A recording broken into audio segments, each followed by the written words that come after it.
Graves and Goblins, Nathaniel Hawthorne. Now talk we of graves and goblins. Fit themes, start not. Gentle reader, fit for a ghost like me.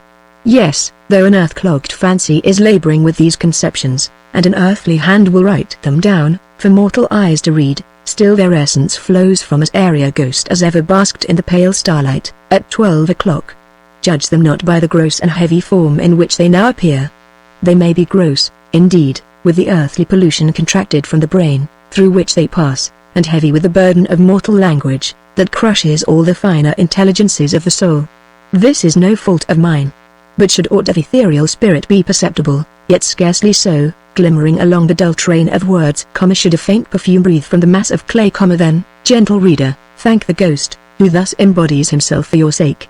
Will you believe me, if I say that all true and noble thoughts, and elevated imaginations, are but partly the offspring of the intellect which seems to produce them?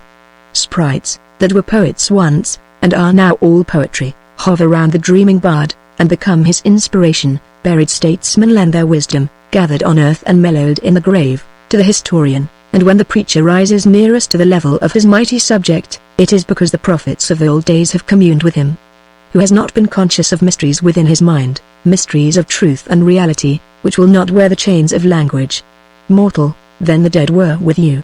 And thus shall the earth-dulled soul, whom I inspire, be conscious of a misty brightness among his thoughts, and strive to make it gleam upon the page, but all in vain. Poor author! How will he despise what he can grasp, for the sake of the dim glory that eludes him? So talk we of graves and goblins. But, what have ghosts to do with graves? Mortal man, wearing the dust which shall require a sepulchre, might deem it more a home and resting place than a spirit can, whose earthly clod has returned to earth. Thus philosophers have reasoned.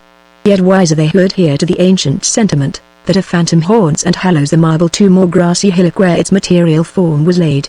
Till purified from each stain of clay, till the passions of the living world are all forgotten, till it have less brotherhood with the wayfarers of earth, than with spirits that never wore mortality, the ghost must linger round the grave. Oh, it is a long and dreary watch to some of us. Even in early childhood, I had selected a sweet spot, of shade and glimmering sunshine, for my grave. It was no burial ground, but a secluded nook of virgin earth, where I used to sit, whole summer afternoons, dreaming about life and death. My fancy ripened prematurely, and taught me secrets which I could not otherwise have known. I pictured the coming years, they never came to me, indeed, but I pictured them like life, and made this spot the scene of all that should be brightest, in youth, manhood, and old age. There, in a little while, it would be time for me to breathe the bashful and burning vows of first love. Thither, after gathering fame abroad, I would return to enjoy the loud plaudit of the world, a vast but unobtrusive sound, like the booming of a distant sea, and thither, at the far-off close of life, an aged man would come, to dream, as the boy was dreaming, and be as happy in the past as I was in futurity.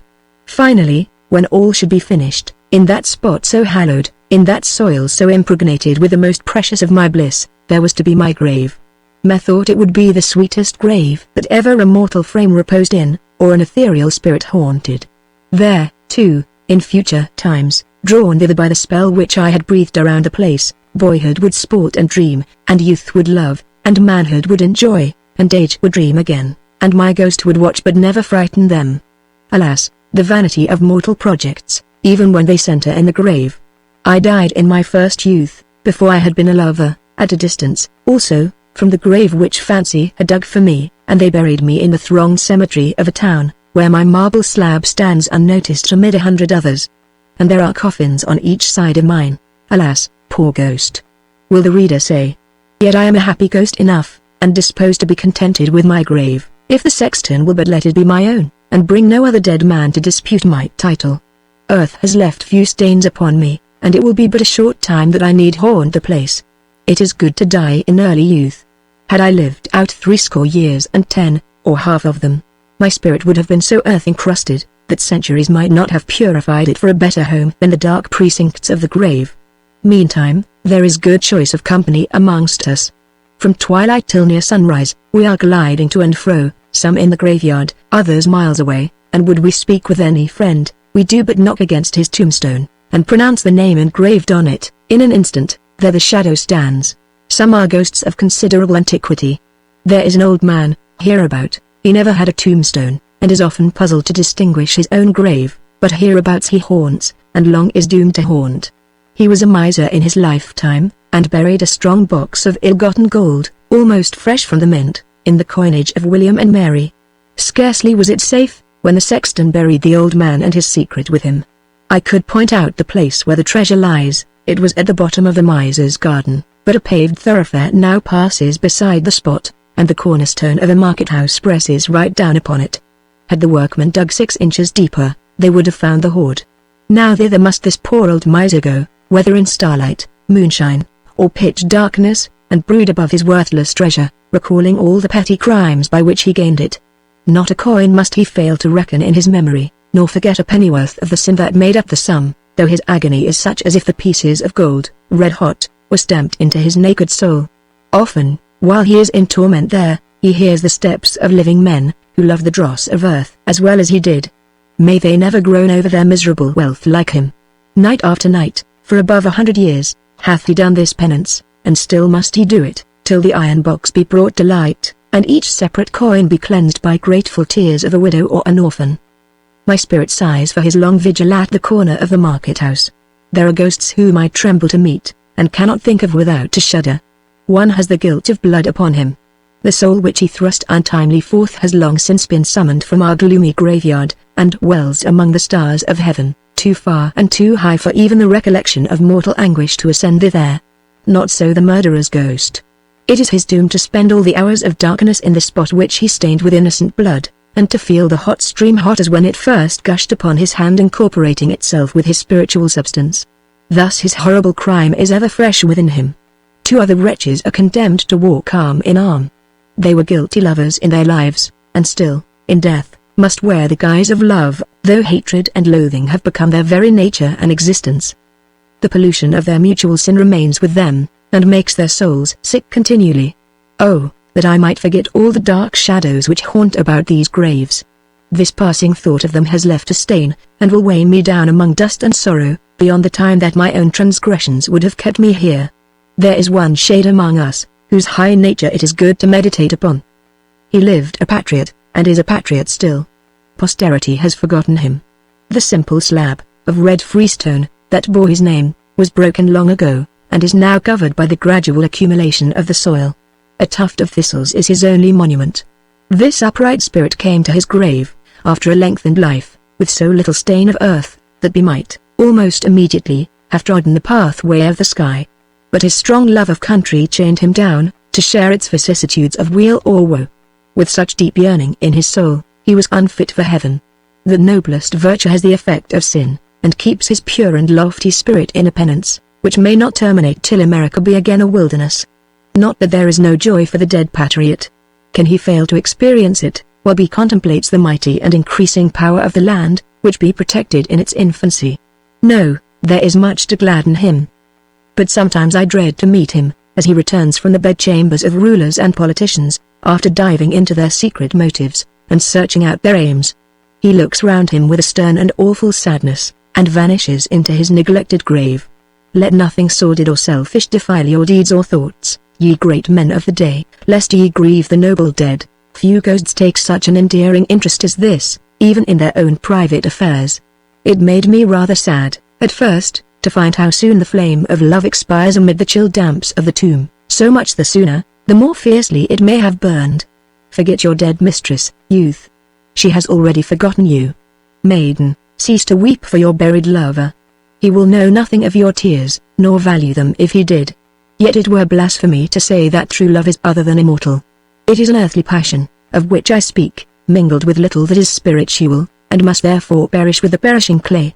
When souls have loved, there is no falsehood or forgetfulness. Maternal affection, too, is strong as adamant. There are mothers here, among us, who might have been in heaven 50 years ago, if they could forbear to cherish earthly joy and sorrow, reflected from the bosoms of their children. Husbands and wives have a comfortable gift of oblivion, especially when secure of the faith of their living halves. Jealousy, it is true, will play the devil with a ghost, driving him to the bedside of secondary wedlock, that to scowl, unseen, and gibber inaudible remonstrances. Dead wives, however jealous in their lifetime, seldom feel this posthumous torment so acutely. Many, Many things, that appear most important while we walk the busy street, lose all their interest the moment we are borne into the quiet graveyard which borders it. For my own part, my spirit had not become so mixed up with earthly existence, as to be now held in an unnatural combination, or tortured much with retrospective cares. I still love my parents and a younger sister, who remain among the living, and often grieve me by their patient sorrow for the dead. Each separate tear of theirs is an added weight upon my soul, and lengthens my stay among the graves. As to other matters, it exceedingly rejoices me, that my summons Carney before I had time to write a projected poem, which was highly imaginative in conception, and could not have failed to give me a triumphant rank in the choir of our native bards. Nothing is so much to be deprecated as posthumous renown. It keeps the immortal spirit from the proper bliss of his celestial state, and causes him to feed upon the impure breath of mortal man, till sometimes he forgets that there are starry realms above him. Few poets infatuated that their exclamation marks soar upward while the least whisper of their name is heard on earth. On Sabbath evenings, my sisters sit by the fireside, between our father and mother, and repeat some hymns of mine, which they have often heard from my own lips, ere the tremulous voice left them forever. Little do they think, those dear ones, that the dead stands listening in the glimmer of the firelight, and is almost gifted with a visible shape by the fond intensity of their remembrance. Now shall the reader know a grief of the poor ghost that speaks to him, a grief, but not a helpless one. Since I have dwelt among the graves, they bore the corpse of a young maiden hither, and laid her in the old ancestral vault, which is hollowed in the side of the grassy bank. It has a door of stone, with rusty iron hinges, and above it, a rude sculpture of the family arms, and inscriptions of all their names who have been buried there, including sire and son, mother and daughter, of an ancient colonial race. All of her lineage had gone before, and when the young maiden followed, the portal was closed forever. The night after her burial, when the other ghosts were flitting about their graves, forth came the pale virgin's shadow, with the rest, but knew not whither to go, nor whom to haunt, so lonesome had she been on earth. She stood by the ancient sepulchre, looking upward to the bright stars, as if she would, even then, begin her flight. Her sadness made me sad. That night and the next, I stood near her, in the moonshine, but dared not speak, because she seemed purer than all the ghosts, and fitter to converse with angels than with men. But the third bright eve, still gazing upward to the glory of the heavens, she sighed, and said, "When will my mother come for me?" Her low, sweet voice emboldened me to speak, and she was kind and gentle, though so pure, and answered me again. From that time, always at the ghostly hour, I sought the old tomb of her fathers, and either found her standing by the door, or knocked, and she appeared.